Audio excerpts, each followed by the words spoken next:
Okay. Let's keep this bucket separate.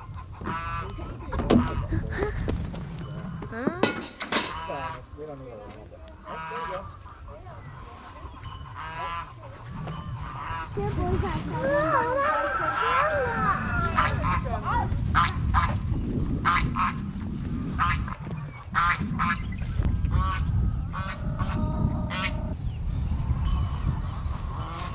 Alright, more than anything, I'm doing this for me so I can come back and look at this video and see how nice and neat this is wound up. So these black strings are attached to the net.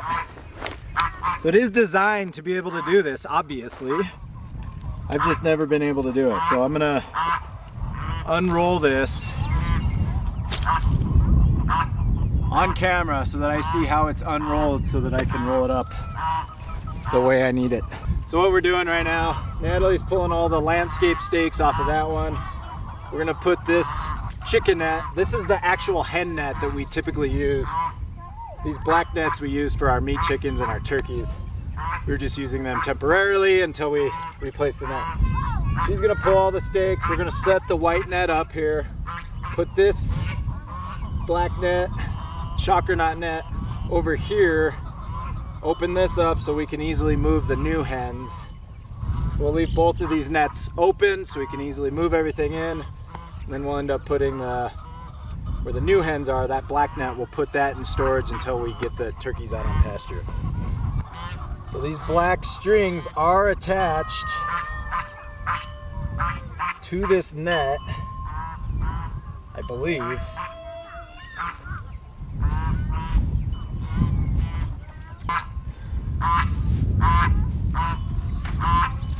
It just cracks me up how nice and neat this is, because it never gets this way again. All right, so it looks like, I mean, ideally, you close up the net the way we close it, and then you want to roll this into these posts and then tie it up. It looks super simple, I'm telling you. I've tried it and it's a big mess, but maybe that's just me.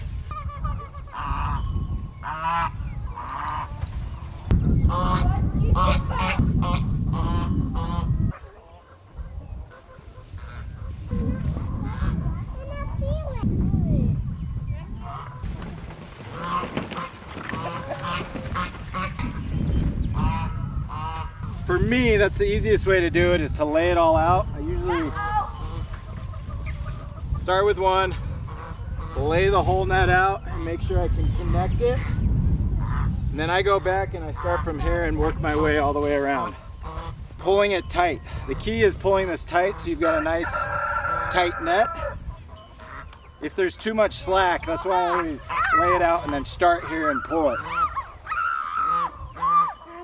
And then I'll go back and make sure that I'm gonna close the loop here,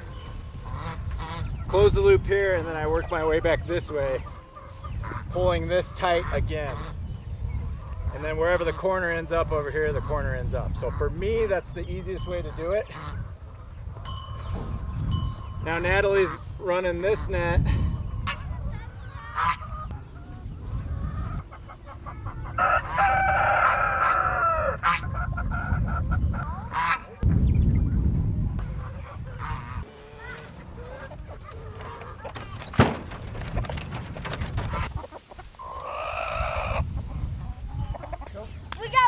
We got the goats! Whoa! Oh, good. Good job.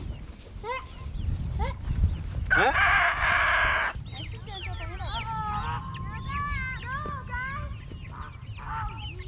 Hey, just don't worry about it. Get them over there. We'll deal with it. It's fine. Can we just... Stop it. Mango glass. So it'll be better idea to pull them around. You need to put these rails back in. You don't need a hammer. It's a black one. Now I'm going to pause to go up. All right, so we had a gap here. The staples came loose, so Natalie's stapling that. The hens were getting in between the wire mesh and that 2x4 on the bottom, and then getting stuck in that tarp where Natalie is right now. Obviously we don't want that, so we're just tightening them up. Here's the setup. Here's the setup inside. I don't know if you can see it. We still keep all right, so we've got one water in here, a feeder, and then we keep the hot plate in here.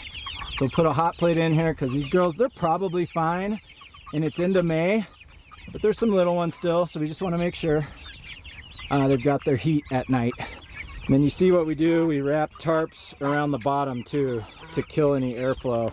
On the other tractor, we actually ran solid panels instead of mesh wiring to keep the wind and weather out. So yeah, we run an extension cord to keep this thing hot at night.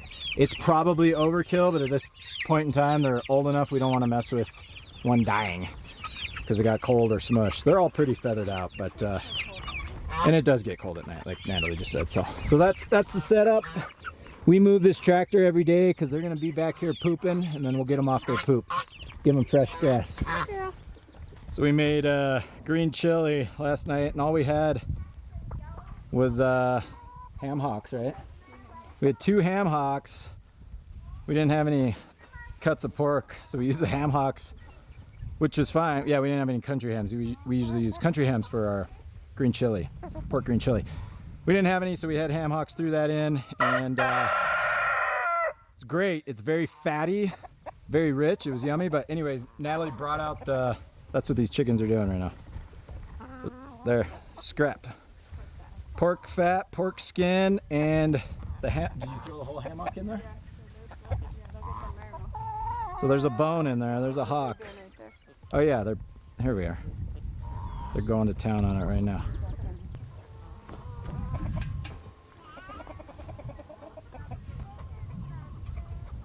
All right.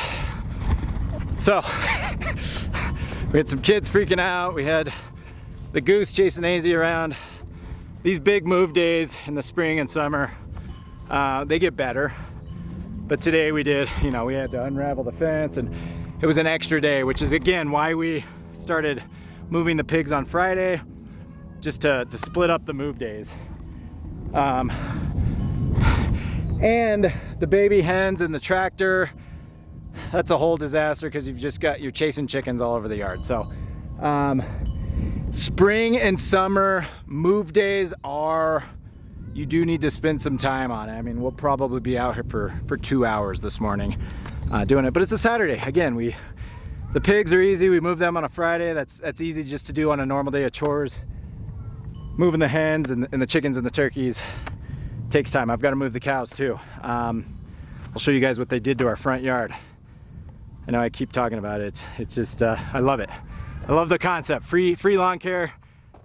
Free lawn care turning into A2 milk, beef, and bacon. Love it. All right, so Natalie's in the high tunnel with the turkeys. I'm gonna go take care of these pigs.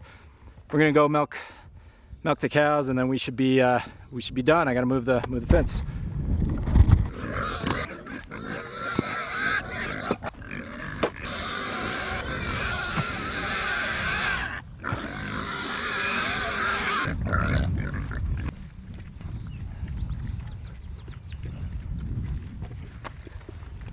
This fence is on, okay?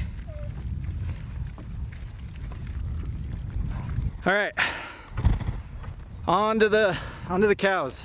So, a couple of things to note. If you ever need to mess around with fence or the structure, this structure's destroyed. I gotta come out here. I'm gonna rig it, I think, one more time. Now that we've got all the nets situated, we'll probably put these pigs, well, we're gonna flip them one more time. Need to flip them one more time. I've got barbed wire in between those two, where that opening is. Once we bring them through there, we'll put them on the big net, and then we'll bring that big structure out. This thing's had it. They're getting too big and too rough, so it's fine. It'll last another 2 weeks. We'll make it work. I'll come out and tack it on. It'll work. What I was saying, anytime you need to, I was doing some fence fixing. You really don't want anything touching this fence. It'll ground it out. You want that fence as hot as possible. So I only turn that fence off when these pigs are eating. You've got a limited time to turn that fence off, get in, do what you need to do. These pigs are occupied. Number one, they're not gonna try to get out. Number two, they're gonna leave you alone. They're not nibbling on you.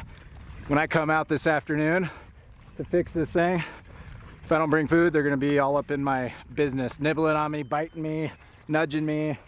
It's not pleasant work. It takes twice as long, so I'll bring them out a little handful of grain or something, or some milk. We'll have plenty of skim probably. Okay, let's get Annabelle milked. Get the milk inside, process the milk, and then I'm gonna move the fence. We're gonna put them on their last paddock on the right side of our house. They've done a really good job mowing the grass for us. So I'm gonna put them on the last paddock, and then we're gonna flip them over to this side. So we've got 2 more probably nice big paddocks, 2 more weeks for them on the front yard. The grass is already growing back. We could honestly just keep probably moving them along, rotating them around the house, but I'm gonna throw them back out to this side of the pasture. They haven't been out there for months.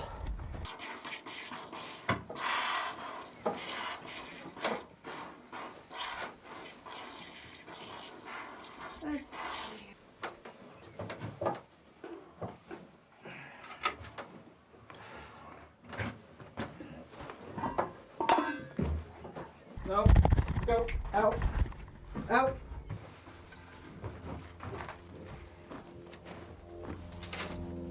All right, so this is our front yard. They mowed this thing down. I mean, you can kind of tell. It was a lot longer than even this patch right here. That was about probably average. There was some spots that was twice that high, and they mowed this thing down. They did that in like 4 days. I had to come out a couple nights ago and get them off of it because they kept coming out here and mowing it down, so I moved the corner to here. So now what we're gonna do, so they've had this whole paddock from that fence, I don't know if you can see it, all the way, it's hard to tell, there's a fence line right there. So we just keep jumping them. I'm gonna move them further on out now. So I'll leave that line there. Then I'm gonna open them up all the way to our property line. I'm also gonna bring them all the way up here. I mean, look how long this stuff is. So they're gonna have access to all of this. All the way up to our driveway, our front driveway. So they're gonna have a huge paddock for about a week. This stuff is long. And there's some alfalfa in here. This is above my knees. A lot of the stuff in the front yard was not quite this tall, but almost. I mean, it was about knee length, and they trimmed that thing down. So.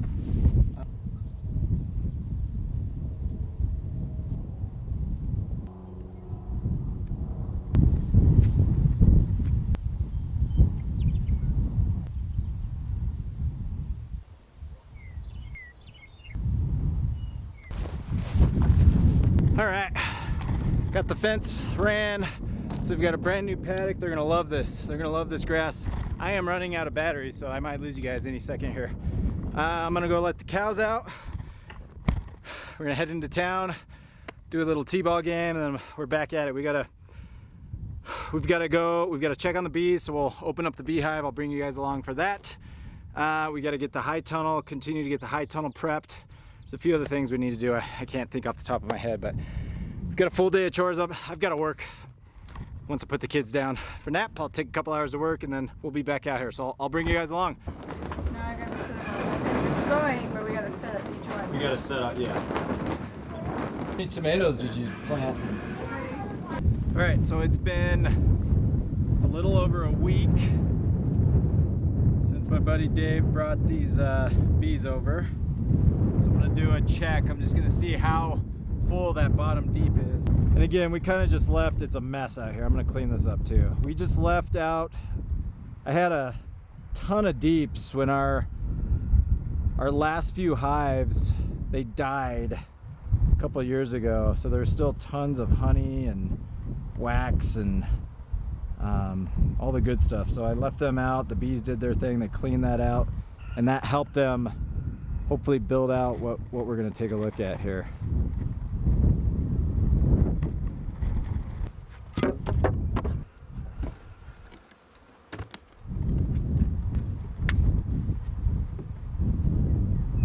There's a lot of activity going on, which is good. I'm gonna pull a few frames and see what we've got going on, see how they're doing.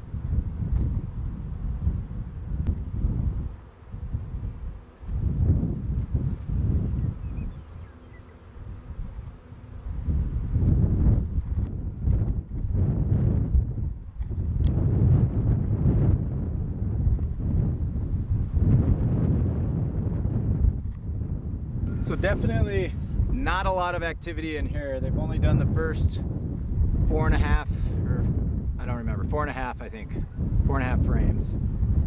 They're not really doing anything on the backside. This one seems a lot more active, so I'm interested to see what this one looks like.